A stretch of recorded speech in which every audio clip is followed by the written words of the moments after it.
Diambu Makumole ye Mosi. Diambu 21. Mukongo Diambu Makumole ye Mosi. Yenata Ebu. Luzaya Vo. Lusansu Mukimpeve. Lukondolo Ntsuka.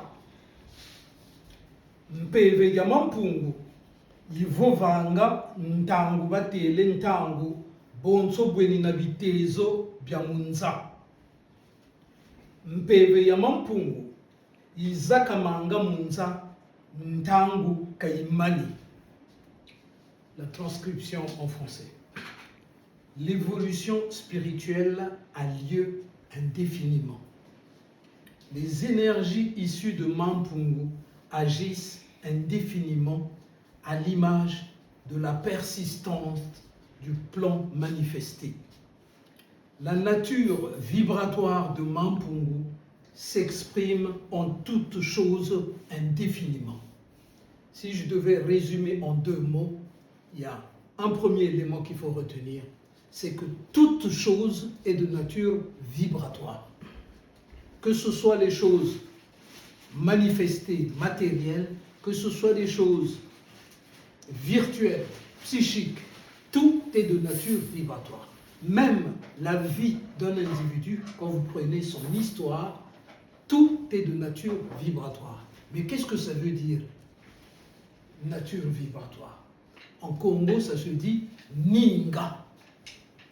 C'est pour ça qu'il est question dans la spiritualité Congo de la notion de Mningu. Mningu. Mningu est à la base du transport d'énergie. En fonction de la qualité à Mningu, en fonction des caractéristiques à Mningu, ça peut provoquer un effet positif comme ça peut provoquer un effet négatif.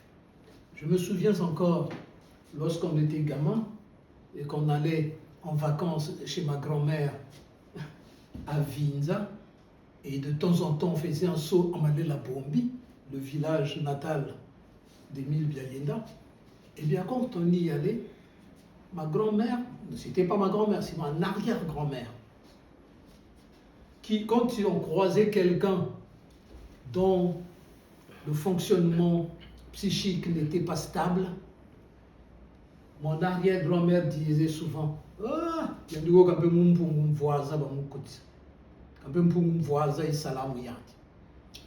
La notion de mpungu mvoaza, c'est évidemment quelque chose qui est de nature maléfique.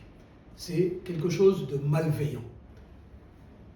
Les gens vont utiliser, ceux qui en connaissent les arcanes et qui sont malveillants, vont utiliser une technique pour générer une vibration, donc mningu, qui va provoquer dans le psychisme de la personne qui est visée une espèce d'embrouille. La personne n'est plus tout à fait comme il faut, il fait des choses complètement incohérentes, c'est même pas logique, il a pris tel engagement, il fait machine arrière, on ne peut pas compter sur lui. Et le générateur de cette vibration, mon arrière-grand-mère dirait mpungu mvoaza. Voisa, c'est quand on embrouille les choses, quand on mélange les choses de manière chaotique. C'est de voisa, on fait un mélange complet. Et ce générateur-là, qui est malveillant, pour ceux qui en connaissent probablement les techniques, ça génère une vibration qui est dirigée sur un individu. Ce sont des pratiques, bien entendu, maléfiques, malveillantes, mais ce que je veux signaler là-dedans, par rapport à Diambu 21, c'est que tout est de nature vibratoire. Un mur, quand on le voit, on a l'impression que c'est très stable. Certes, c'est stable, mais plus vous allez zoomer avec des appareillages électroniques adaptés, des microscopes, peu importe, en tout cas quelque chose qui mesure la fréquence, et plus vous allez vous rendre compte qu'en fait, il n'y a rien de stable là-dedans. Tout est en mouvement, les électrons qui tournent autour des atomes, les atomes qui vibrent les uns par rapport aux autres. Ce qui fait d'ailleurs que quand vous frottez quelque chose avec votre doigt, votre main, frottez une surface, par exemple, un morceau de bois, à un moment donné, ça chauffe. Mais qu'est-ce qui s'est passé? Pourquoi ça chauffe?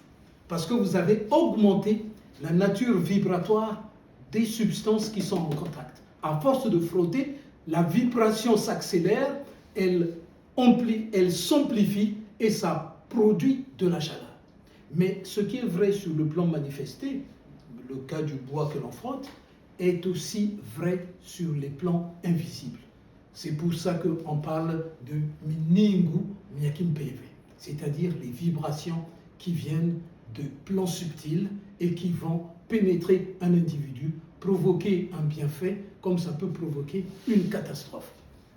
Diambu 21 ne dit pas autre chose. Diambu 21 nous dit Mpeve ya mampungu, zakama izakamanga, ntangu, bashindi ntangu, tangu kaimani. La nature du divin est essentiellement vibratoire. Et le flux spirituel par lequel on peut guérir quelqu'un, par lequel on peut aider quelqu'un, protéger quelqu'un, ces flux-là sont toujours de nature vibratoire. C'est pour ça que le divin, les flux qui sortent du divin pour une cause de type national ou voire planétaire, sont toujours de nature vibratoire. Tout est de nature vibratoire. Il n'existe pas une seule chose qui ne soit pas de nature vibratoire. Je disais tout à l'heure, même la séquence d'une vie d'un individu, depuis la naissance jusqu'à la mort, quand vous regardez cette séquence, un coup, la personne va très mal, vous pouvez considérer que ça descend. Un coup, il se sent mieux, il est au top, vous pouvez considérer qu'il est monté. Mais même s'il trouve un plateau tout à l'heure, à un moment donné, ça peut redescendre et ainsi de suite. Vous aurez, si on devait représenter ça de manière graphique, quelque chose qui fait ça et qui descend, etc. C'est de nature encore vibratoire. Rien. Considérez par exemple des carrières politiques. Un tel était au top, ça montait, et depuis il a dégringolé, machin, on n'entend même plus parler, etc., etc. Tout est de nature vibratoire. Vous prenez les grandes civilisations qui ont géré sur cette planète, qui ont proliféré sur cette planète. Vous prenez l'Égypte antique. L'Égypte antique, c'était le top, que ce soit les mathématiques, etc. Évidemment, je parle d'une Égypte kamite, hein, black, pas les conneries qu'on nous a racontées avec les films d'Hollywood, on voit des Égyptiens qui deviennent Mundélé. Ça, c'est des conneries, c'est fausser l'histoire. Vous prenez, je me souviens encore, j'avais, comment dirais-je, une image de Toutankhamon, et puis quelqu'un qui me dit « Ouais, mais bon, c'est juste du point de vue artistique, l'artiste a mis ça en noir, quoi. » Je le regarde, j'ai rigolé, je dis « Et puis quoi encore ?» Parce que s'ils étaient blancs, ils vont représenter un noir pour le patron, le pharaon, mais celui-là, il aurait des problèmes. S'il est noir, c'est qu'il était noir. Il est peint en noir parce qu'il était noir. L'Égypte a donc étalé jusqu'au summum d'un point de vue de la civilisation, que ce soit les mathématiques, toutes les mathématiques, les origines des mathématiques viennent d'Égypte. Donc au top. Mais à un moment donné, le théorème qu'on dit, le théorème dit de Pythagore, machin, mais ça n'a jamais été de Pythagore. C'est du vol qualifié. Pythagore n'a jamais créé de théorème. Il a été étudié en Égypte. Là où il a été reçu, il devait être d'une certaine sagesse pour qu'on l'accepte dans les cercles restreints où l'initiation avait lieu. C'est là-bas qu'il a appris le théorème en question. Le théorème en question, on l'a trouvé 2000 ans, 3000 ans avant Pythagore dans les archives égyptiennes. Le papyrus de Rind, comme ça que ça s'appelle, Rind est un archéologue qui a trouvé ce papyrus-là, évidemment ça porte son nom, si vous voulez que je vous dise, dedans il y a le théorème de Pythagore, il y a même le théorème de Thalès, etc. Tout est dedans, tout est dedans, tout est dedans. Ils n'ont fait que piquer, on l'a maquillé, hop, hop, hop, c'est devenu le théorème de Pythagore, etc. Évidemment, quand j'étais lycéen, si j'avais su ça, j'aurais sûrement indexé le prof pour lui dire il n'est pas de Pythagore. Mais à l'époque, on ne savait pas. Théorème de Pythagore, mais puis quoi encore? Je disais donc que l'Égypte antique est grimpée au top, mais aujourd'hui, l'Égypte antique, mais ça disparaît. Heureusement que Hermès, celui que les Grecs ont appelé Hermès Trismégiste, qui est en fait Ndjeoutita, son véritable nom, Kamit, avait donné une prophétie en disant « Il arrivera un moment où l'Égypte sera veuve d'hommes et de dieux. » Évidemment, quand il a donné cette prophétie, les autres, les pharaons qui étaient là, le regardaient sûrement de haut, l'air de dire, c'est pas comment dirais-je, ceux qui sont aux alentours là, qui vont prendre le dessus par rapport à notre civilisation, nous les patrons, et des sciences, et de la spiritualité, et de tout. J'en profite pour dire une chose. À l'époque de cette Égypte antique, donc au sommet de la chose, pour que les enfants soient sages, on leur racontait l'histoire de l'enfer. On leur disait, si tu n'agis pas bien, tu iras en enfer et tu vas y brûler tout le temps. Tu vas brûler tout le temps, là-bas en enfer. Si tu fais les choses comme il faut, tu iras au paradis, où tout le monde est gentil, tout le monde est, etc., etc. C'était raconté aux enfants. C'était comme si c'est un petit livre pour les enfants. Mais ceux qui n'étaient pas suffisamment avancés, qui sont tombés dessus, ça a donné le paradis et l'enfer que vous entendez, donc même pas des grandes personnes qui sont en train de parler de paradis et l'enfer. Depuis quand quelqu'un qui est passé de l'autre côté du voile est venu dire « Là où je suis, il y a l'enfer, je suis en train de brûler, ou là où je suis, c'est le paradis, tout le monde il est beau, tout le monde il est gentil. » Depuis quand? Ça n'existe pas. Il existe des groupements qui ont des objectifs qui ne sont pas toujours identiques, de telle manière que Mbongi et Koko, ceux-là, ils bossent avec des pratiques maléfiques, comme ça existe sur la planète. D'autres qui travaillent pour vraiment aider l'humanité à progresser, comme ça existe sur la planète. C'est tout ce que... Paradis, enfer, machin, c'est des conneries pour les gamins. C'est des conneries pour les gamins. Il y en a qui sont accrochés à ça, alors que tu regardes la personne, mais tu as quel âge, quoi? Comment tu peux croire à des bêtises pareilles? Maintenant, petit à petit, ça commence à sortir. Avec les réseaux sociaux, ça s'accélère. C'était ce que les Égyptiens anciens, au top de notre, racontaient aux enfants pour qu'ils soient sages. Le paradis, l'enfer, machin, etc. Je disais donc que l'Égypte est montée au top, mais aujourd'hui, l'Égypte a presque disparu. Même ceux qui étaient les originaires qui possédaient, l'Égypte est habitée par des gens qui n'ont rien à voir avec l'histoire de l'Égypte antique. Ça, on le sait très bien. À un moment donné, la Mongolie, par exemple, les Mongols, avec Gengis Khan, mais ils étaient au top. Il a créé un empire qu'il avait colonisé, qui était le plus grand jamais réalisé sur la planète, Gengis Khan. Mais aujourd'hui, la Mongolie,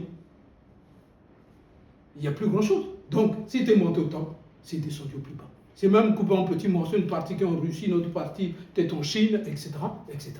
Regardez la Fouca. Les Blacks aujourd'hui, où ils sont, malgré le top atteint en Égypte antique, on est pratiquement loin derrière. Mais enfin, c'est en mouvement parce que tout est de nature vibratoire. Un jour, ceux qui aujourd'hui sont au top vont descendre. Mais vous voyez déjà, entre guillemets, la concurrence qu'il y a entre la Chine et les États-Unis, à tel point que quand les deux grands là commencent à se bagarrer, machin, l'Europe est considérée même comme un caniche. Ça n'intervient même pas, ça pèse même pas dedans. Ça fait partie des variations. Tout est bien connu, Zakama Bisakama. Ça monte, ça descend, ça monte, ça descend. C'est pour ça, même quand on est dans une difficulté certaine, il faut toujours avoir cet espoir que les choses peuvent changer et ça peut remonter au top, au plus haut. Parce que tout est de nature vibratoire. C'est ce que nous apprend Mazinga Mulolo. Mpeve yamampungu izakamanga munza ntangu basiri ntangu tangu kaimani. C'est toujours de nature vibratoire. Tout est de nature vibratoire. J'ajouterais que tout est énergie. Et l'énergie en question s'exprime de manière vibratoire. Qu'il se soit sous forme liquide, sous forme de gaz, sous forme de matière solide, etc. Tout est de nature vibratoire. Et ça, on doit l'intégrer pour que nous-mêmes, dans notre cheminement, on sache que je peux monter, je peux descendre, mais je peux remonter. Garder cet espoir, cette conviction que même ma vie, elle est aussi de nature vibratoire. Maintenant, il y a des vibrations qui peuvent être très douces, des petites ampleurs. À ce moment-là, ça fait un peu comme un bruit de fond, etc., etc. Nzambi wa bonga. Wasa. Yen kashkulu. Echa.